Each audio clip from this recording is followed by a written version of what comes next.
Hi all, welcome back to Curry Culture. இன்னைக்கு நம்ம சேனல்ல பார்க்க போறது பன்னீர் புர்ஜி ரெசிபி. எப்பவுமே பன்னீர் வாங்குனா கடாய் பன்னீர், பன்னீர் பட்டர் மசாலா இந்த மாதிரி கிரேவியான ஐட்டம்ஸ் தான் நம்ம செய்வோம். லேசியா இருக்க டைம்ல ஈஸியா செய்யற மாதிரி ஒரு டிஷ் பன்னீர் புர்ஜி.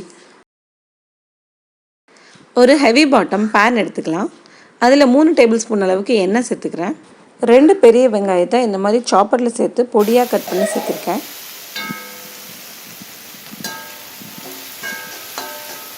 இது கூட கொஞ்சமாக துருவன இஞ்சி சேர்க்குறேன். இஞ்சி பூண்டு பேஸ்ட் இருந்தாலும் சேர்த்துக்கலாம். வெங்காயம் ஓரளவுக்கு வணங்கிடுச்சு. இது கூட நம்ம கட் பண்ணி வச்சுருக்க தக்காளி ஒன்று சேர்த்துக்கலாம். ஒரே ஒரு தக்காளி சாப்பரில் போட்டு கட் பண்ணி வச்சுருக்கேன், அதுவும் நான் சேர்த்துக்கிறேன்.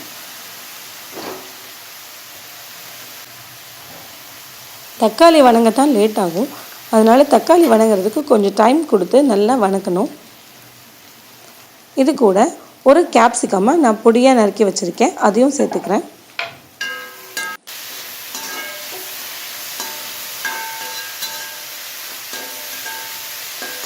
டிஷ்ஷுக்கு தேவையான உப்பு இப்போ சேர்த்துக்கலாம்.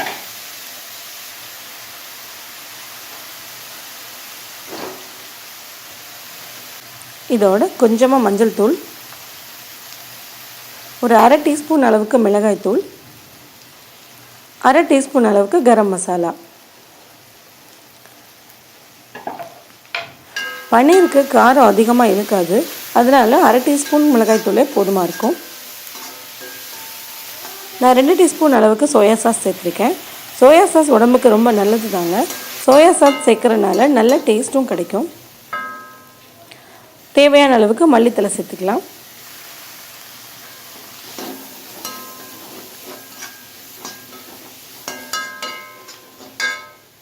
மசாலாலாம் ரெடி ஆகிடுச்சு.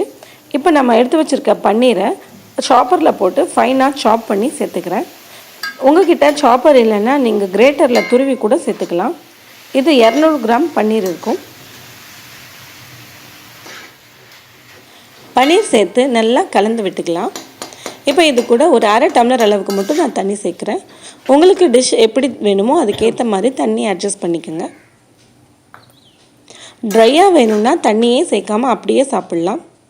எனக்கு கொஞ்சம் கிரேவி டைப்பில் வேணுங்கிறதுனால நான் 1 டம்ளர் அளவுக்கு தண்ணி சேர்த்துருக்கேன்.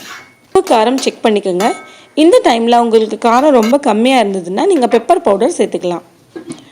இப்போ இதை ஒரு 2 நிமிஷத்துக்கு மூடி வச்சிடலாம்.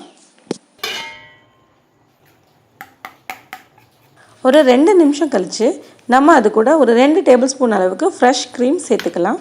இந்த ஃப்ரெஷ் க்ரீம் சேர்க்குறதுனால கிரேவி நல்லா பைண்ட் ஆகி கிடைக்கும், சாப்பிட்றதுக்கு ரொம்ப டேஸ்டியாகவும் இருக்கும்.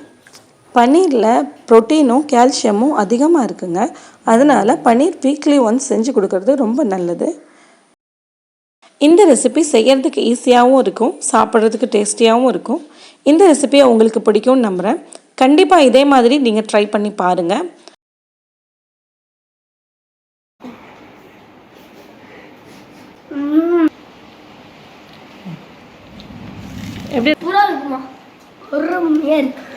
என்னோட வீடியோஸ் பிடிச்சிருந்தா லைக் பண்ணுங்கள், சப்ஸ்கிரைப் பண்ணுங்கள். தேங்க்யூ ஃபார் வாட்சிங் மை வீடியோ. நெக்ஸ்ட் வீடியோவில் மீட் பண்ணுறேன். டேக் கேர், பாய்.